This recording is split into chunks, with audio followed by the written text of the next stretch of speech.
देखिए, ये नई बात नहीं। जहाँ जहाँ कुछ प्रगतिशील दलित पिछड़ों के जगने का और वो इनके स्वाभिमान जैसे जैसे स्वाभिमान जग रहा है जी वैसे वैसे इनके स्वाभिमान पर कुठाराघात करने का ये लोग साजिश करते हैं। वो इन लोगों का एक एम है कि हर जगह मनु का लगे तो पूरा देश जिसका है उसका न बैठे। भारत जिस कौम का है, भारत जिस समुदाय का, उसके महापुरुषों का कहीं है, और जो नहीं था, जी जिसका देश नहीं है, जिसका कोई व्यवस्था नहीं है यहाँ, ये हमारे समाज को बरगला करके ये लोग जी रखे हुए हैं, जिसका लाभ इनको मिल रहा है।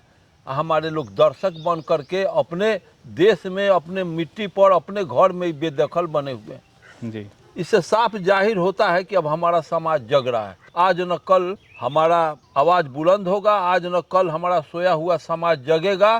तो जिस दिन हमारा समाज जग जाएगा उस दिन नतीजा साफ हो जाएगा। जी।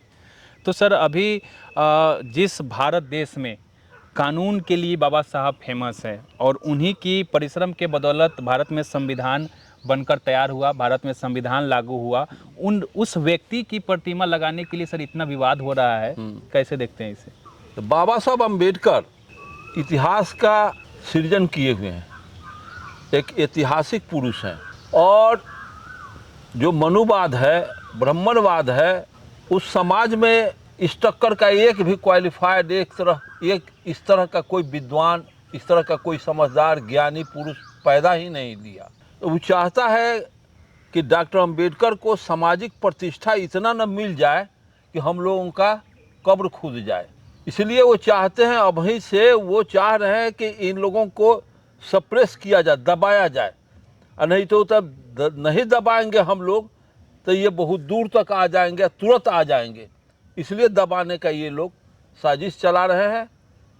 ये आरएसएस वाले हों या भाजपा वाले हों या हिंदू मुक्ति वाहिनी हो या हिंदू संगठन के लोग हों, इसका मतलब है कि हम स्पष्ट जाहिर होता है कि हमारा समाज जग रहा है। हमारा समाज आज मुंह खोल रहा है, कल हाथ खोलेगा, अब परसों आर पार के लिए तैयार होगा। ये लोग सकेंगे हमारे समाज के सामने। जिस दिन हमारा समाज मनुवाद के तिक्रम को समझ जाएगा, जिस दिन हमारा समाज ब्राह्मणवादी चाल को समझ जाएगा और ज्योतिबा फूले पेरियार बुद्ध को मार्क्स के विचार से, कबीर रैदास कर्पूरी ठाकुर के विचार से समझ जाएंगे कि 10 का शासन 90 पर नहीं चलेगा, तो जगदेव के वाणी को, अम्बेडकर के वाणी को जिस दिन हमारा समाज समझ जाएगा, ये लोग जिस तरह से मछली को पानी से निकाल के सूखा में रख दीजिए तो शक्ति विहीन हो जाता है। जिस दिन 90% लोग ब्राह्मणवाद से कट करके अम्बेडकर बाद में आ जाएंगे, अम्बेडकर के झंडा को, बुद्ध के झंडा को उठा लेंगे, उस दिन इन लोगों का क्या हश्र होगा।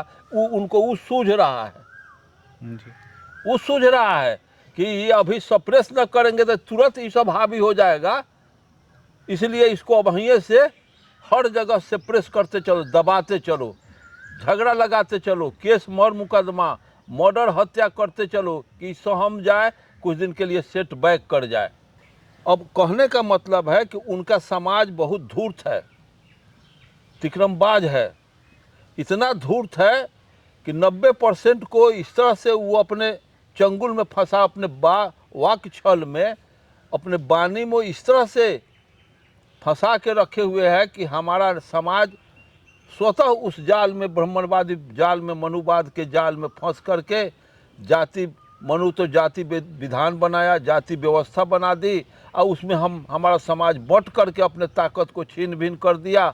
अब मनु को उसका फसल काटने के लिए मनु को समर्पित कर दिया। मनु के जैसा का वहाँ लग सकता है तो अम्बेडकर जैसा पवित्र आदमी, बुद्ध के जैसा, ज्योतिबा, कबीर जैसा पवित्र आदमी को तो लगना चाहिए। हमारा समाज अब देख रहा है कि मनु जैसा, जयपुर हाई कोर्ट में मनु का मूर्ति लगा दिया। अब समझ रहा है लोग, हमारे वकील, डॉक्टर, पदाधिकारी, नेता, आम पब्लिक में भी कॉन्शियस जो लोग हैं समझ रहे हैं कि मनु हमारा नहीं है, हमारा अम्बेडकर है, हमारा पेरियार है, ज्योतिबा फूले है, हमारा कार्ल मार्क्स है, हमारा बुद्ध है। हम भी चाहेंगे कि हमारा भी महापुरुषों का वहाँ स्थापित हो। और जब हमारे महापुरुषों का स्थापित जब हो जाएगा तब धीरे धीरे कंपटीशन होगा, तब या तो उखड़ना ही है। जैसे 90% एक पलड़ा पर, अंबेडकर के पलड़ा पर जिस दिन 90% चढ़ जाएगा, अंबेडकर के झंडा को जिस दिन 90% पिछड़ा उठा लेगा, उस दिन 1 मिनट टिकेगा। सर, आपने कहा कि बाबा साहब अम्बेडकर वेल क्वालिफाइड थे, पढ़े लिखे थे, तो सर क्या लगता है कि आपके लिए पढ़े लिखे थे या उन लोगों के लिए भी थे? क्योंकि अक्सर बाबा साहब की जब बात आती है तो उनका विरोध होने लगता है, ऐसा क्यों सर? अरे आप जानते नहीं हैं, ये तो निर्विवाद सत्य है। बर्बादे गुलिस्ता करने को, एक शायर है, बर्बादे गुलिस्ता करने को बस एक ही उल्लू काफ़ी है। बर्बादे गुलिस्ता करने को बस एक ही उल्लू काफ़ी है, और जहाँ हर साख पे उल्लू बैठा हो, अंजाम गुलिस्ता क्या होगी। एक ठो उल्लू पूरे बागीचा को जब बर्बाद कर रहा है, और जहाँ जिस बागीचा में हर साख पर, हर डाली पर उल्लुए बैठा हो, उसका क्या हासिल होगा। इसलिए हमको संतोष है, तसल्ली है कि हजारों बरस का कोढ़, हजारों बरस का काई, हजारों बरस का कालिक 1-2 बरस में, 150 बरस में नहीं ख़त्म होगा। हमारा ये समाज जग रहा है, ये प्रमाणित है कि आज हमारा समाज वहाँ मनुवाद के जगह पर अम्बेडकरवाद स्थापित करना शुरू किया है। आज यही काम 50 बरस 40 बरस पहले नहीं होता जी, क्योंकि हमारा समाज पूरा सोया हुआ था। अब तो शुरुआत अभी हुआ है, अभी तो शुरुआती स्टेज है, थोड़ा गति पकड़ लेने दीजिए। तो मनु रहते हैं कि अम्बेडकर रखता है, लड़ाई आगे राम और अम्बेडकर में चलेगा। जी सर, जैसे कि मूर्ति लगाने को लेकर कोई आदमी रिक्वेस्ट नहीं किया, बल्कि कोर्ट परिसर का यह निर्णय था कि यहाँ पे बाबा साहब की प्रतिमा लगेगी। आए दिन देखते होंगे सरकारी जगहों पे मंदिर बनाया जाता है, कोई चौक चौराहा हो, कहीं जहाँ मन करता है वहाँ पे मंदिर बन जाती है। जैसा कि जयपुर हाई कोर्ट में मनु महाराज की मूर्ति स्थापित हुई, कोई विवाद नहीं हुआ, कोई विरोधाभास नहीं हुआ। लेकिन बाबा साहब की मूर्ति स्थापित करने की बात आती है तो विवाद शुरू हो जाता है। इसलिए कि महामना बुद्ध, कबीर, बाबा साहब अम्बेडकर सत्य के वो पक्षधर थे। सत्य से समाज को साक्षात कराना चाहते थे।